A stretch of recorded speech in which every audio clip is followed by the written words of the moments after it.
Hello viewers, today we have with us Alok Ranjan Sir IAS, who was former Chief Secretary Uttar Pradesh. So today we interact with him regarding his career and how best he enjoyed his position and some suggestions about civil service preparation. Hello sir. Thank you very much. Thank you for inviting me to the KP Universe. Thank you sir. I am very happy to be here with you all and to interact with your students and try and guide and mentor them for the civil service examination. Yes. Thank you so much sir. Welcome to 21st century. Thank you. Thank you. So first of all, in which year were you selected for the civil service sir? Well, yes, let me tell you, I was selected for the civil services in a 1978 batch. Okay. That's a long time back, yes. Yeah. That's a 1978 batch, and that was the earlier system of selection of UPSC before the Kothari Commission report was implemented in 1980. Yes. So, what was the first post that you were given? Well, you know, after our training in the Mussoorie Academy for 2 years, then the first posting obviously is, I think, what we call in UP is known as the sub-divisional magistrate, in charge of a subdivision, which I think in southern India is called the sub-collector, because generally, you know, in the collector, under the collector. So that was the first post, and that is for about 2 years. I held in 2 different districts. One was in Kanpur district of Uttar Pradesh, the other was in the hills, because Uttarakhand was then a part of UP. That was in the hills in what is known as Okhimat, where Kedarnath, Lord Kedarnath's shrine is there. And so that was part of my subdivision. So that was 2 years in the subdivision as STM. So usually general people will have an assumption that IAS officers have to work under the political pressure. Is it really true that you have to work under the political pressure? You see, I'll put it this way, that we are in a democracy. Yes. And when there is a democracy, the elected person represents the will of the people. Yeah, definitely. So if the elected person represents the will of the people, then his voice matters. And in our democratic parliamentary system of government that we have, it is the politician who is as the minister or as the chief minister or as the prime minister who is the boss. The civil service is there to assist. Yes. But the politician is the boss because he takes the final decision. Of course, civil service has a role of guiding and advising the political leadership, because they know the constitution, they know the law, they are well read on various subjects. So they advise them on the pros and cons of any particular decision. That is their job. But ultimately the decision has to be taken by the political master. And once he takes that decision, then the job of the civil servant is to, or the IAS officer is to, implement the decision correctly and without any corruption, with honesty and with integrity. Now, this pattern is how it should work, ideally. And if it works like this, then in a democracy, the civil servant and the politician, they are like 2 wheels of a car. Yes. They have to go together. If one wheel doesn't go together, the car won't not move forward. So they have to work in tandem. They have to move together. And so they have to have a very healthy relationship of mutual understanding with each other. Now the question that you asked here becomes important about political pressure. Yes. Or, what happens actually is, I would say, political interference, whenever it is there, it is bad. But political intervention on behalf of the people, that is necessary. That is to hold the civil servants also accountable. They have to be accountable also. And so the political process and the political intervention makes them accountable. But political interference means that you interfere to the extent of not allowing the civil servant to do his job according to the law, Yes. according to the constitution, in fairness, being impartial. You don't allow him to do that. That sometimes the politician puts that pressure. And why that happens actually is because after 38 years of my experience, I will share with you that the reality is that sometimes the politicians also don't follow the role that has been given to them. They go beyond that role and start doing the role of the civil servant. For instance, they are supposed to be involved in policy making. They should do that. Give a vision, give ideas of what the people want, and then approve the policies, all that. That is their job. But they start interfering in routine administrative areas. Like one area which politician always interferes in is postings and transfers of officers. And he is very keen to do that. Yes. Now that is not his job actually. That is the job of the civil servants at various levels. Whoever has the authority, it is his job. The moment the politician starts interfering in that, the whole process gets, vitiated. Because then the officers also start running to the politicians for postings and transfers. Then the officials start looking up to their political godfathers for things. Then what happens is, then officers also bend down to political pressure because they are looking for politicians for, help or assistance in good postings, in good promotions and all that. So then they bend down before the political person, and then they compromise, and then they compromise on legal things, on all on their values, on things like fairness and impartiality, and that is why when a political interference is bad for the system. So that kind of political pressure when it comes on a civil servant, I think my experience 38 years has been, I have been able, and especially state like UP which is highly politicized, I have been able to withstand it with only one rule, and that one rule has been to be absolutely fair to all, and to have a reputation of honesty and credibility, and to be fair when a politician realizes that you do not have any vested interest, you do not have any other interest, you are working for the interest of the state or the nation, and you are not biased in favor of anybody, you will do your things fairly, then by and large they also do not put too much pressure on you. But if they find you are compromising or bending down, then the politician will put pressure on you. Yes. So this is a very favorite subject in the UPSC exams also. Yes. Either in the ethics or in the governance. Yes. In public administration, very frequently the minister-civil servant relationship Yes. is quite often asked. So, but at the practical level, so what a civil servant has to do to avoid this interference? Yes, as I told you, interference will come. What the civil servant must do is, one, I'm basing it on my experience. One, I always very polite and cordial with the political leadership. Never be arrogant with them. Never be rude to them. Never start thinking that I know everything and the politician does not know anything. That is a wrong attitude to have for a civil servant. Sometimes civil servants have that attitude. And sometimes they think that only I am right and the politician is wrong, which is also not correct. My experience has shown in many things that because the politician lives with the people, Yes. he understands the problems of the people better than a civil servant does.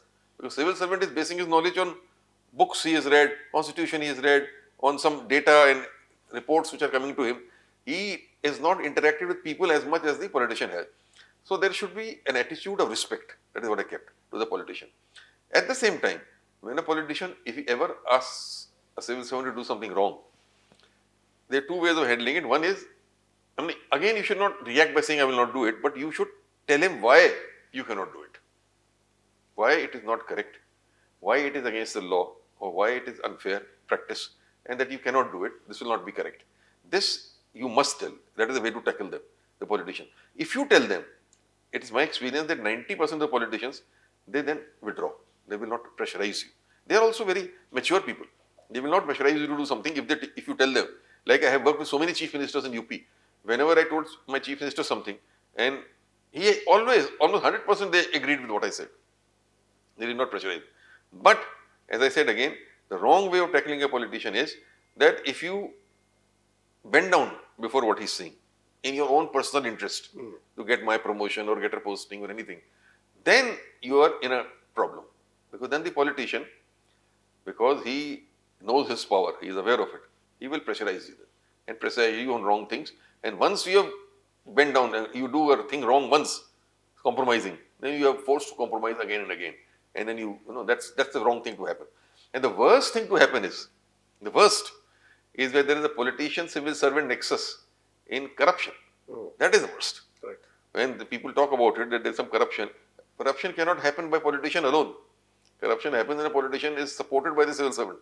They both together, then they indulge in corruption.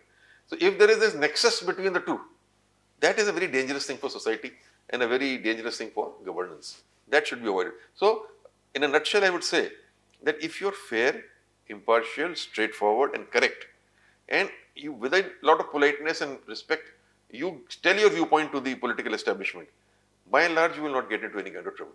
You will be able to navigate. Sir, as a chief secretary, you are almost like a friend, philosopher and guide to the chief minister. Yes. So how was your relation with the chief minister at the time, sir? Oh, I think I had a beautiful relationship with him. My chief minister was Mr. Akhilesh Yadav. I was with him for more than 2 years. And I had a wonderful relationship because he valued my advice. He trusted me fully. He had faith in my honesty and my intentions and also my ability to deliver results. So, and I found that he was a person who had a vision. He was intelligent. He had a great vision about development of the state. So we worked together that he would give the vision and I would translate that vision into reality. Yeah. Like he said that I want an expressway to connect Lucknow and Agra, and I wanted the best expressway in anywhere. My job was to construct that expressway in 2 years and make it the best expressway, and we did it. So he had the vision, I translated that vision into reality, and in that way we complemented each other and worked together. And whenever I asked for any kind of support, I found that he always gave me. For instance, this example I'm giving of Lucknow-Agra expressway. He said, I want this in 2 years, Mr. Chief Secretary. I said, I will do it in 2 years, but I want 2 things from you, support. He said, what is that? I said, I will choose my own team, who will be the CEO and engineers who will be in this team for implementing this expressway project, and there should be no political interference or interference on your side in that. And secondly, in the contracts and tenders, they will be done in a purely professional manner, giving it to the best agencies. And once again, there should be no pressure from your side or from the side of any minister that contract should be given to ABC. He agreed and he did not pressurize me. And that is why the expressway came up in 2 years. So this was the kind of relationship I had with him. It was a wonderful relationship of trust and it is still continuing. It's a lifelong kind of a relationship that has developed because, working closely together with the same objective and having mutual trust and confidence and respecting each other. That is the thing. And I always advised him on every issue, even when I felt that he was having a different opinion. But he also, I gave him full credit that even when he had a different opinion, he listened to my advice. And more often than not, he agreed with what I was saying. So similarly, as a Chief Secretary, you were the head of the civil service in the state. And how you were guiding the civil servants in the state to abide by their role, constitutionally established role? Yeah, that I think was, I was sent a message on what I wanted from them. One was by personal example, like I was very accessible.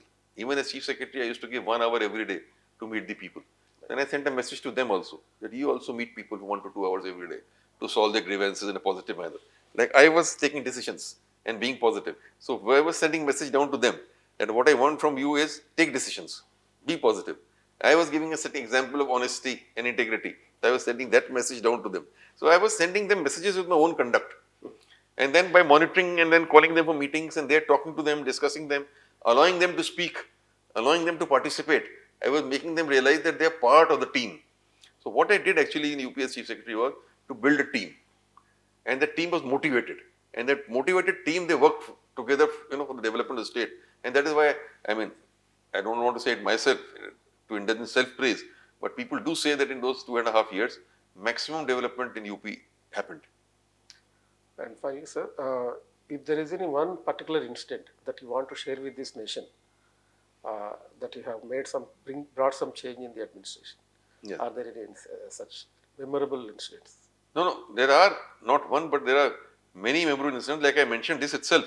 Now, how you can, bring about a change by implementing big projects. Like I brought in metro to Lucknow in a record time of 2 years. And of course, Government of India participation was 50%, but Government of India approval came late. Even before that, we went ahead and spent our money and that metro. So again, by hiring, if you are professional and you hire the best team, the best engineers, you're having the best kind of processes. I did weekly monitoring, reverse clock method of monitoring, dividing all activities into sub-activities, monitoring, having a timeline for each sub-activity. So it's classical rules of good governance and administration I deployed, and that is how this Lucknow metro came up in 2 years, or a Lucknow-Agra expressway came up in 2 years, or the dial 100 system of police. UP is a big state. It's the largest police system anywhere now. It is now called 112 there. So you dial that and police reaches you in 15 minutes. So that was also implemented during my time. So all these things were done because one was able to, not only go by rules and procedures, but act as agents of change, act as people who want to develop the state and take the leadership. And so governance now, I feel, in this fast changing environment and this disruptive technological environment, you cannot be status quoist. You have to be adaptive, flexible and modern and move forward at a very fast pace. So that is what I think is important for the civil service today. As a civil servant, what would you suggest to the future aspirants, sir, about what UPSC is expecting and how they should be in their career? You see, first of all, I must say that they must be very clear that public service is a goal that they want to serve. And unless they want to serve the people or the citizens, they should not come into civil service, because that is what enriches this job. That is the essence of this job. Don't look for false things in civil service. Don't look for money. It is not a job which gives you money. If you want to make money, you will make it the wrong way then. That is not right. And there is corporate sector, there is entrepreneurship, there are so many things you can do. Be a professional, earn money. You don't get money in the civil service. And you don't come here only for power or status also. Because power and status and red light on the car and a big house and police salute, all this is important, status in society, but that is not the only reason to come. The reason should be, and the message I want to give, which I have written in my book also, Making a Difference, this sentence which is very important to me in my life is that we should want to make a difference to the society. You should touch as many lives as possible and bring about a change in the quality of life of as many people as you can. If you have that passion in you, if you have that interest in you, then you must join the civil service. And for young civil servants also, I like to say, work tirelessly, passionately to achieve this goal. If you can do that, then civil service or a service like IAS has a role. If you do not do that, then I'm sorry, it does not have any role then. Thank you, sir. So every word he's spoken is like a gold mine. Every experience he has shared with us, you can directly use them in the ethics paper. The minister-civil servant relationship and how to deal with the ministers and how constitutionally the civil servant has to lead the people. So all these things can be directly incorporated as various examples in your case studies also. The case study about the metro is also directly can be used in the answers. So this is not merely a practical experience, it is also, you can also use this as a theory in your papers. Thank you very much, sir. Thank you very much. Very nice talking to you.